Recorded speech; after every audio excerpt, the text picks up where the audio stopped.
Our guest, Mara Catherine Sippel, is a painter who creates very interesting multi-layered acrylic paintings. So you're going to be painting a boat. I'm painting a boat, a cropped picture of a boat. This boat is going to be, I painted a background already, and the background is of a dark ocean. I may change that later. It depends on the layering that I decide to do. So I started with an outline here because I won't be able to paint the whole thing, but I'll show you a bit of my palette and how I work this. And some of my tools also will show up while I'm doing this. This is going to be titanium white, which I use a lot of. That's why there's a large tub of it, as you can see. So I'm going to put a little bit of that on my palette here. And I try to be very sparse with my paints, so I don't want to waste too much of them. This is phthalo green with a blue hue that I'm going to mix with magenta, and it makes an absolute beautiful kind of lots of different purple shades to that. I'm actually going to use some black. I know some artists say you shouldn't use black because you can always mix black, but I'm not of that school of thought. Black. It comes in handy. And then I have an ultramarine blue that I'll also use. Just to show you how I make the definition. And the definition just comes with simply going over those lines. Put my glasses on, it'll help me a little bit. And always trying to keep the lines, when they need to be, parallel.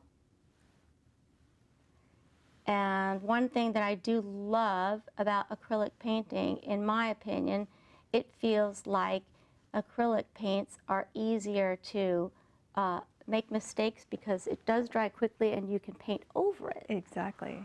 Although some people will say the same is true of oil painting in the opposite, in that it doesn't dry quickly, so you don't have to rush to paint over it.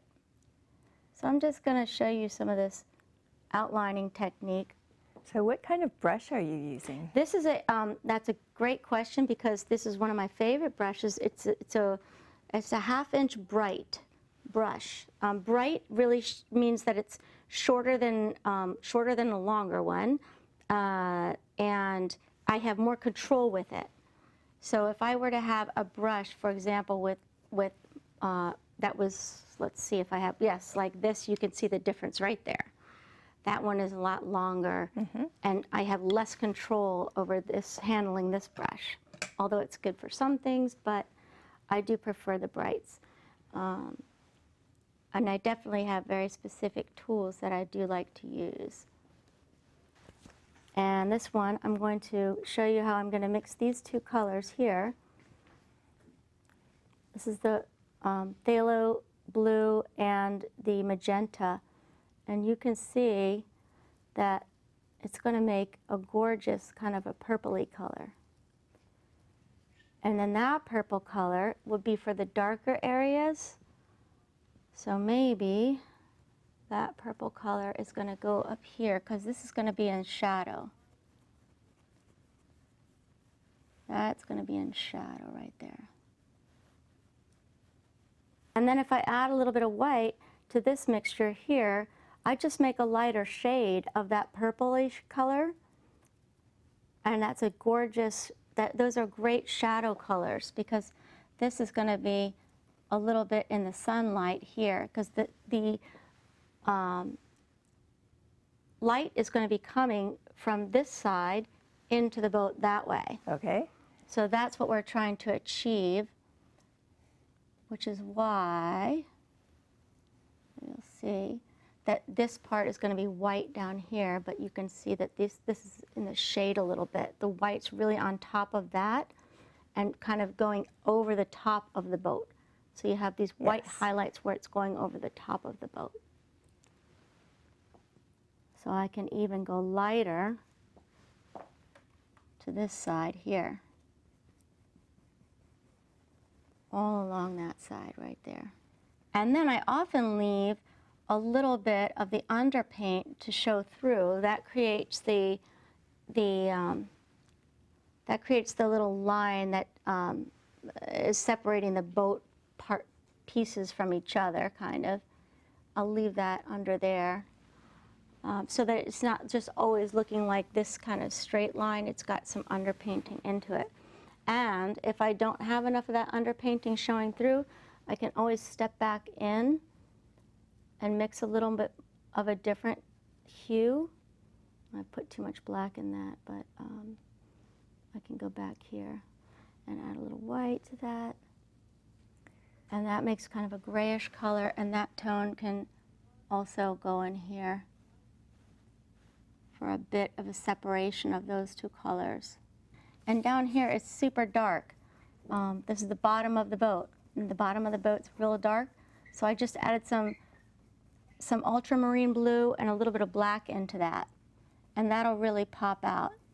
This is a little bit of a wider brush. This brush I call the Magic Wand.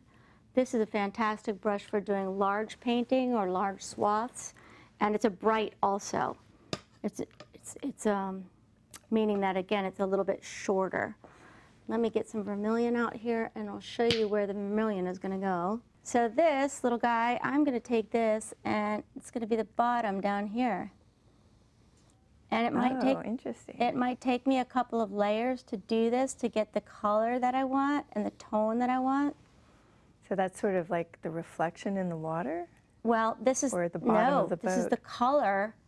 This is the color of the boat. The boat's going to have this white stripe in the middle of it, which I'm going to make a little bit. I'm going to tone that white stripe down a little bit because this is in the shadows.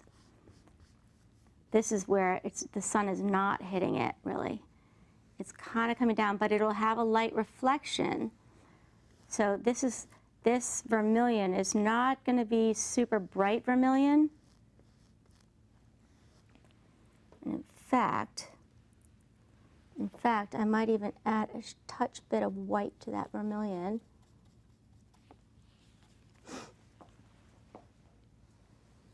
And see how that pops? Yes. That really pops. That's going to look good. And it's a piece that I did trying to work out some color complexities with colors that really complement each other. There are times when I'll do an underpainting with where the red seeps out into the painting just for a little bit of interest there.